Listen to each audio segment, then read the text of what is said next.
이해찬 당대표의 첫 선언으로 더불어민주당 제114차 최고위원회의를 속기하겠습니다. 제114차 최고회의를 속기하겠습니다. 이해찬 당대표의 발언이 있겠습니다. 어제 치러진 20세 이하 월드컵 결승전에서 우리 대한민국 선수단이 준우승을 차지하고 이강인 선수가 골든볼을 수상을 했습니다. 우리 젊은 선수들 정말 잘 싸웠고, 참 저도 직접 보지는 못했지만 뉴스를 보고서 우리 다음 세대들은 확실히 우리하고는 한 차원이 업그레이드 됐다, 그런 생각을 많이 했습니다. 역대 최고의 성적을 올렸는데 이 선수들이 앞으로도 더 기량을 성숙시켜서 정말로 월드컵에서 우승하는 날이 빨리 다가오기를 기대를 하겠습니다. 어제 문재인 대통령께서 북유럽 순방을 마치고 귀국을 하셨습니다. 대통령께서는 우리 사회 롤모델로 알려진 북유럽 3국을 순방을 하셨는데 오슬로 구상과 스톡홀름 제안을 통해서 국민을 위한 평화 구축을 위한 대화와 신뢰 중요성을 강조하셨습니다. 특히 스웨덴 의회 연설에서 1960년대 핵기술을 완성한 스웨덴이 핵무장이 아닌 군축과 핵무기 확산 금지 조약을 주도하여 평화를 달성한 역사적 사례를 강조한 점이 큰 시사점을 남겼다고 생각합니다. 문재인 대통령께서는 시기, 장소, 형식을 묻지 않고 대화에 응할 준비가 되어 있다고 하면서 남북대화를 강조하셨습니다. 트럼프 대통령 역시 김정은 위원장 친서를 아름답고 매우 따뜻한 친서라며 대화 의지를 밝히셨습니다. 북미 간의 지난 하노이 회담 이후 다시 회담을 재개하려는 그런 노력들이 비공식적으로는 지속적으로 이루어져 왔습니다. 아무쪼록 이런 비공식적인 대화가 공개적인 회담으로 발전해 가기를 기대를 하겠습니다. 이제 우리도 이제 할 만큼 했고 참을 만큼 참았습니다. 더 이상 국회를 방치할 수가 없습니다. 오늘이 마지막 날입니다. 오늘 오후에 원내대표께서는 의원총회를 소집을 해주시기 바랍니다. 오늘로써 비정상화된 국회에는 매듭을 져야 될 것 같습니다. 실제로 지난 4월, 5월, 6월 반, 2개월 반 동안 이렇게 국회가 공전된 수는 없습니다. 특별한 이유도 없이 국회법, 선진화법을 본인들이 어겨놓고 나서 그걸 핑계로 해가지고 이렇게 국회를 방치하는 일은 더 이상 우리가 받아들일 수 없습니다. 오늘 오후에 의원총회를 통해서 우리의 결의를 가지고 국회를 정상화하도록 하겠습니다. 이상입니다. 이인영 원내대표. 네, 지난 주말에도 끝내 국회 정상화에 해법을 찾지 못했습니다. 국민 여러분께 참으로 송구하고 죄송합니다. 어제 하루 종일 해법에 골몰하다 차마 공개적으로 입을 열지 못했습니다. 협상의 불발은 무엇보다 협상의 예법과 관련되어 있습니다. 여러 가지 요인이 많겠지만 오늘은 이 점만 말씀드립니다. 상대가 도저히 받아들일 수 없는 요구는 합의의 대상이 될 수 없습니다. 경제청문회는 사실상 민주당의 자존심을 내어놓으라는 그런 요구입니다. 협상의 예법에서 벗어나도 한참 벗어났다고 생각합니다. 사리에 맞지 않는 무리한 요구이기도 하지만 협상의 예법을 벗어난 무례한 요구입니다. 정리해서 말씀드리면 첫째, 시급한 민생을 해결하기 위한 추경 처리에 대한 확고한 약속도 없습니다. 둘째, 터무니없는 경제 실정과 국가 부채 논쟁, 즉 정쟁을 반복하는 나쁜 청문회, 그 정신을 민주당은 수용할 수 없습니다.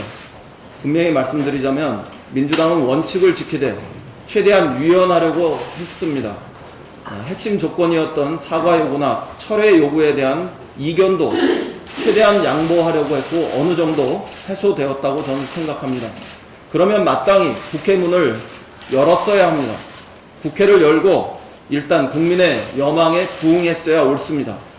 여기에 다시 경제청문회가 전제될 이유는 전혀 없습니다. 여기서 더 이상의 양보는 없다는 점을 분명히 합니다. 국민 여론도 경제청문회에 대해서 부적절하다고 판단하고 계시리라고 저는 생각합니다. 100번 역지사지에서 자유한국당이 우리 정부와 당을 향해서 경제 실정과 국가 부채에 대한 프레임을 걸고 싶은 충동을 이해할 수는 있습니다. 그러나 이것이 국회 정상화의 전제 조건일 수는 없습니다.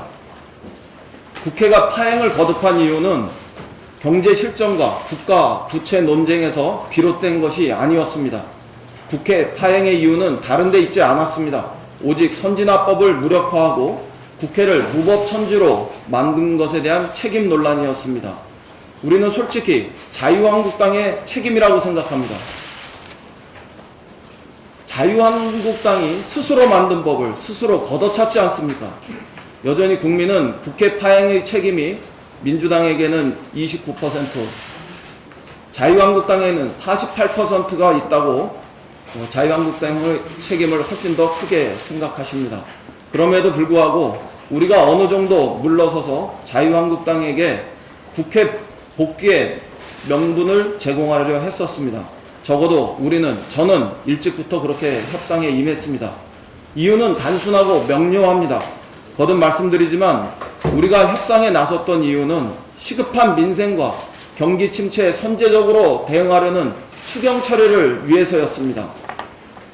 자유한국당의 주의 주장이 다 옳아서가 절대 아니었습니다. 특히 좌파 경제 폭정이니 경제 실정이니 국가 부채니 등등에 대해서는 더더욱 아니었습니다. 특히 황교안 대표의 좌파 경제 폭정이라는 그 못된 용어에 대해서는 단 1%의 타협도 없다는 점을 분명히 말씀드립니다. 그런데 국회 정상화의 전제 조건으로 경제청문회를 다시 들고 나왔습니다. 다시 새로운 이슈를 들고 나왔습니다. 경제 실정, 국가 부채 논쟁을 하고 싶으면 국회를 정상화해서 해당 상임위에서 대정부 질문에서 그리고 예결위에서 자유한국당이 하고 싶은 질의를 하면 됩니다. 그러라고 운영위도 있고 대정부 질문도 있고 예결위도 있는 것입니다. 그러라고 국회의원이 해당 위원회에서 배치되어 활동하고 대정부 질의자로도 나서서 질의하는 것입니다. 해당 위원회로 사람들이 부족하면 사보임을 해서라도 보강하면 될 일입니다. 365일 국회 문을 열고 민생과 경기 침체에 대한 대응 전략을 몰두해도 모자랄 판에 정쟁의 판을 구조적으로 보장하라는 자유한국당의 요구를 우리는 수용할 수 없습니다. 오늘 하루의 기적을 기다리겠습니다. 자유한국당이 국회 문을 열 건지 말 건지 스스로 대답하시기 바랍니다. 이미 우리 국민들은 국회를 열겠다는 정당만으로라도 국회를 열라는 의지가 찬성 53.4%, 반대 38.5%로 확인된 바 있습니다. 잘게 대답하지 마시고 통 크게 결단하고 조건 없이 국회에 복귀하실 것을 촉구합니다. 우리 국민들의 요구는 폭발 직전입니다. 이상입니다. 박주민 최고위원. 예, 아까 대표님께서도 말씀하셨지만 20세 이하 월드컵에서 우리나라 팀이 준우승했습니다. 피파가 주관하는 대회에서 최고의 성적을 거둔 것입니다. 감독과 선수들에게 축하의 말씀 올리면서 고생하셨다라는 말씀 드리겠습니다. 지난주 내내 국민은 언제 국회가 정상화되는지 국회를 지켜보고 계셨습니다. 그러나 안타깝게도 협상이 열릴 때마다 새로운 조건과 이유를 들어서 자유한국당은 국회 정상화에 합의하지 않았습니다. 그 와중에 황교안 대표는 희망, 공감, 국민 속으로라는 이름도 외부 행보를 또다시 시작했습니다. 국민은 정치권이 국회로 돌아와 국민의 삶을 돌보기를 원하십니다. 그런데 제1야당의 당대표가 국회 정상화는 안중에 없고 또다시 개인 대권 행보와 같은 민생 투어를 한다고 하니 과연 이 민생 투어에 국민을 위한 진정성이 있는지 의문이 듭니다. 민생은 말이 아니라 민생을 뒷받침할 수 있는 법률과 예산으로 챙기는 것입니다. 법률과 예산이 뒷받침되지 않은 말로만 하는 민생 챙기기의 허망함은 아이러니하게도 황교안 대표 본인이 잘 보여주고 있습니다. 황교안 대표는 민생투쟁 대장정 기간에 지방 중소기업을 살리는 방안에 대해 지방 중소기업도 사내 카페를 멋지게 만들어 회사 가는 게 즐겁도록 만들면 지방으로 가게 할 수 있지 않겠느냐고 해서 현실과 동떨어졌다라는 비난을 받았고, 얼마 전에는 소프트웨어 개발업체를 방문한 자리에서 아이스크림을 몰래 사서 들어와 나눠주면 불과 1만 원이 안 되는 것으로 굉장히 행복할 것이라며 자신이 전에 기간전 할 때 아이스크림 하나 사면 전체 분위기가 확 바뀌었다. 겨울에는 붕어빵이다. 라고 말하기도 했다고 합니다. 라고 말해서 역시 비난을 산 바가 있습니다. 황교안 대표는 더 이상 말로만 민생을 챙기지 말고 법률과 예산으로 민생을 챙기기 바랍니다. 그리고 그것을 위해 국회로 들어야 하는 것을 다시 한번 강조합니다. 오늘은 고 김관원 잠수사가 세상을 떠난 지 3년이 되는 날입니다. 지난 주말에는 세월호 가족분들이 주최한 헝가리 실종자들을 위한 촛불 행사에 다녀왔고, 오늘 오후 저는 고 김관원 잠수사의 가족분들과 함께 역제 추모공원에 다녀올 예정입니다. 헝가리 여객선 비극을 보면서 세월호 참사 당시 민간 잠수사분들이 거친 해역에서 무려 242구의 시신을 수습한 그 노고를 다시 한번 생각해 봅니다. 박근혜 정부에서 세월호 참사의 피해자와 그 피해 규모를 최소화하는 과정에서 민간 잠수사분들의 신체적이며 정신적 피해에 대한 지원이 충분하지 않았고 상당히 누락되었습니다. 그분들이 받은 실질적인 피해에 대해 지원하자는 법이 바로 김관원법인데, 해당 상임위 농해수위를 여야 합의로 통과했음에도 불구하고 법사위에서 특별한 이유 없이 계류되어 벌써 1년이 지나가고 있습니다. 하루속히 국회를 정상화하여 김관원법을 통과시킬 것을 호소드립니다. 특히 지난 세월호 참사 5주기 때 황교안 대표가 민간인 잠수사분도 잠들어 계신 인천 가족공원에서 열린 세월호 참사 일반인 희생자 5주기 추모제에 참석해서 한국당 차원에서 유가족 여러분 그리고 생존하신 분들의 삶을 꼼꼼히 챙겨 필요한 부분을 성의껏 돕겠다라고 했고, 무엇보다도 그 희생이 헛되지 않도록 대한민국을 보다 안전한 나라로 만드는 길에 자신과 한국당이 할 수 있는 모든 노력을 다하겠다고 했는데, 그때 했던 그 말에 조금이라도 진심이 담겨 있다면 김관원법 통과에 협력해 주시길 바랍니다. 이상입니다. 네, 먼저 이쪽 최고위원님부터 발언하고 이쪽에 하겠습니다. 네, 서른 최고위원님 발언. 예. 이호 여사 마지막 가시는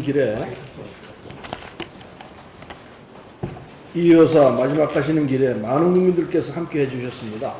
사흘 동안 1만여 명의 국민께서 조문을 해주셨고, 국립현충원 추모식에는 2천여 명의 시민이 참석해서 고인의 마지막 가시는 길에 대응해 주셨습니다. 그러나 문재인 대통령께서는 북유럽 순방을 마치신 직후 동교동을 방문하셔서 고인의 영정에 애도를 표하시고 유족도로 유래해 주셨습니다. 감사할 일입니다. 또 여야가 모두 이념과 정파를 넘어서 애도를 표시해 주신 데 대해서 진심으로 감사드립니다. 북한에서도 조의문과 조화를 보내 애도와 위로의 뜻을 표해 준 것에 대해서도 감사드립니다. 여성 지도자 이희호 여사는 한평생 동지인 김대중 대통령과 함께 남북 화해와 평화통일에 앞장섰습니다. 마지막 가시는 길에서까지 민족의 평화통일을 위해 기도하겠다는 유지를 남기셨습니다. 국민과 함께 고인의 뜻을 새기고 실천하겠습니다. 남북미를 중심으로 한반도 정세가 중대한 기류를 맞고 있습니다. 하노이 북미 정상회담 결렬 후 북미 남북 관계가 교착 상태인데, 최근 김정은 위원장이 트럼프 대통령에게 친서를 전달하는 등 변화의 조짐이 있습니다. 문재인 대통령은 오슬로 회견과 스웨덴 의회 연설에서 김정은 위원장과 언제든 만날 준비가 돼 있다고 평화를 지키기 위한 대화와 신뢰를 강조했습니다. 문재인 대통령의 남북 정상회담 추진 의지에 북한이 적극적으로 화답해 주길 바랍니다. 이달 말 트럼프 대통령의 방한 전에 한반도 평화 프로세스 진전을 위해서 원 포인트 남북 정상회담이 이루어진다면 교착 상태인 북미 비핵화 협상의 물꼬를 터서 중대한 진전을 이루는 기회가 될 것입니다. 남북이 대화와 신뢰로 한반도 평화와 번영의 시대를 함께 만들어 나가기를 바랍니다. 이상입니다. 나라의 최고위원. 네, 어제 자유한국당 나경원 원내대표가 경제청문회를 하고 추경 심의를 하자고 했습니다. 정말 이런 핑계 저런 핑계 끝에 이제는 정말 경제청문회를 하자고 하는데 이거 정말 어불성설입니다. 추경 심사하면서 경제 문제가 있으면 그때 심의를 해도 됩니다. 근데 이번에 자유한국당이 인생 추경을 총선용 추경이다 그렇게 얘기를 하고 있습니다. 그래서 본인들이 태업을 정당화하고 있는데요. 정말 국민들이 속을 뒤집는 일입니다. 어떻게 미세먼지를 완화하고 산불과 지진 등 재난 피해 복구를 위한 예산 편성이 정권의 안위를 위한 추경이란 말입니까? 추경 이후에도 피해 규모에 대한 파악과 피해 지역 소상공인에 대한 지원 방안, 재난 대비 등 추가로 논의해야 될 일이 정말 산적같이 쌓여 있습니다. 지난 시절 자유한국당이 여당일 때 2009년을 기억해보면 지방선거를 앞두고 이명박 정부 당시에 28조 4천억 원, 그리고 2015년 총선을 앞두고 박근혜 정부 당시에 12조 원의 추경을 편성한 바가 있습니다. 정작 선거를 앞두고 과거 이 역대급 규모의 추경을 주도한 정당이 바로 자유한국당입니다. 올해 6조 7천억 원 민생 재난 추경을 선거용이라고 만약에 보이콧을 한다면 국민들이 용서하지 않을 것입니다. 진정 경제를 살리고 싶다면 국회에 들어와서 해당 상임위에서 현안 논의와 법안 처리에 나서면 될 일입니다. 다시 한번 자유한국당에 촉구합니다. 오늘 당장 국회로 돌아와서 민생 법안 처리와 추경 심사에 손을 넣어주시기를 기다립니다. 더 이상 오늘만 기다립니다. 이상입니다. 이영석 최고위원. 예, 북유럽 3개국 순방을 마치신 대통령께서 오슬로 선언 및 스톡홀름 선언을 통해 한반도 평화를 위한 대화와 신뢰를 강조하셨습니다. 이런 대화와 신뢰는 무엇보다도 남북의 스포 추결을 통해 늘 그 물꼬를 토았음 우리는 잘 알고 있습니다. 지난 6월 12일 등록을 마감한 광주 세계 수영 선수권대회는 지난번 말씀드린 것처럼 세계 193개국에서 7,266명이 등록을 마쳐서 역대 최대 규모의 수영 선수권대회가 될 것으로 기대를 하고 있습니다. 1차 엔트리 마감까지 북한 선수단이 등록을 하지 않아서 많은 아쉬움을 남기고 있습니다. 한반도 평화를 위한 조건 없는 남북 정상의 또 새로운 만남과 3차 북미 정상회담을 견인할 수 있는 북한 선수단의 광주 세계 수영 선수권대회 참여를 다시 한번 촉구하고 또 호소드립니다. 이상입니다. 이제 다음은 박광원 최고위원. 네, U20 월드컵을 보면서 우리의 젊은 세대가 참으로 놀랄 만큼 새로운 시대를 열어갈 실력과 자신감을 갖추고 있구나 하는 것을 느꼈습니다. 정말로 젊은이들에게 무한한 성원을 보냅니다. 자유한국당 이쯤이면은 휴업이나 태업이 아니라 이것은 폐업 선언과 같다 이렇게 봅니다. 자유한국당의 무책임과 무능한 정치가 우리 경제의 가장 큰 리스크입니다. 추경은 긴급한 처방인데 그것을 하기 전에 지난 2년 동안의 경제정책 공과를 논하자는 것은 추경의 효과를 가장 늦출 수 있는 데까지 늦추자 이런 너무나도 불순한 의도가 담겨있기 때문에 국민들이 동의하기 어렵습니다. 지금이라도 국민 편에 서기 바랍니다. 국민들의 인내심이 임계점에 이르렀다는 것을 알기 바랍니다. 자유한국당에게 한 가지 분명하게 강조하고 싶습니다. 문재인 정부의 공정경제와 소득주도 성장 그리고 혁신성장을 통한 포용성장 정책은 국민이 선택하고 국민이 명령한 길입니다. 이제 서서히 궤도에 오르는 과정이라는 그런 평가가 나오기 시작했습니다. 고용지표라든지 임금지표라든지 이 1분위와 5분위의 양극화 해소 지표라든지 굉장히 유의미한 지표들이 지금 나오고 있습니다. 자유한국당이 그런데도 자기들 입맛에 안 맞는다고 또는 이를 비방할 심산으로 경제청문회를 운운하는 것은 국민의 뜻과 거꾸로 가겠다는 것입니다. 다시 한번 자기들의 과도한 자기중심적 발상에서 벗어나기 바랍니다. 이런 그릇된 인식과 행태가 자유한국당만 힘들게 한다면 모르겠지만 국민들을 힘들게 하기 때문에 더 이상 지속돼서는 안 됩니다. 문재인 대통령이 북유럽 순방을 통해서 한반도 평화 프로세스에 대한 국제사회의 지지를 재확인하고 혁신성장의 협력 기반을 구축했습니다. 특히 스웨덴이 이룬 비핵화와 혁신성장, 사회 대타협에 주목해야 합니다. 국민의 상식에 입각한 대화와 타협의 정치가 바로 비결입니다. 당리당략이 아니라 국민의 행복을 우선하는 정치를 하기 바랍니다. 정부 각 부처가 제출한 내년도 예산 요구액이 500조 원 정도로 집계됐습니다. 결론부터 말씀드리자면 부두세 재정으로는 양극화와 고령화 문제를 해소할 수 없습니다. 적극적이고 과감한 재정 정책이 우리 경제의 포용성을 높이는 길입니다. 양극화 해소에 정부의 재정이 얼마나 기여했는가를 나타내는 재정 기여도를 보면 2017년 기준으로 우리나라는 OECD 국가 가운데 가장 낮은 수준입니다. 재정정책이 양극화 해소에 기여하지 못하고 있는 겁니다. 그나마 문재인 정부에 들어와서 이 부분이 개선되고 있고 2018년 기준으로 통계가 집계되면 더 나은 개선 효과가 나타날 것으로 확신합니다. 그동안 우리나라의 재정 기여도가 낮은 이유는 돈이 없어서가 아니라 있는 돈을 쓰지 않았기 때문입니다. 2017년 기준으로 GDP 대비 재정지출 비중을 보면 OECD 회원국 평균 40.3%, 우리나라는 30.7%에 머물고 있습니다. 아일랜드와 멕시코를 제외하면 가장 꼴찌입니다. 재정지출을 늘리는 것이 감세보다 GDP 증가 효과가 뚜렷하게 있습니다. 재정 확대가 선진국에서는 경제성장의 디딤돌로 평가되지만 유독 한국에서만 걸림돌로 취급받고 있습니다. 생산 가능 인구의 감소가 본격화되는 앞으로 10년, 15년간 확장적 재정 정책은 필수적입니다. 한국형 실업구조, EITC 대폭 확대, 기초생활보장, 기초연금 확대 같은 사회안전망을 튼튼히 하면서 산업구조 조정하고 공공부문 개혁도 추진해야 합니다.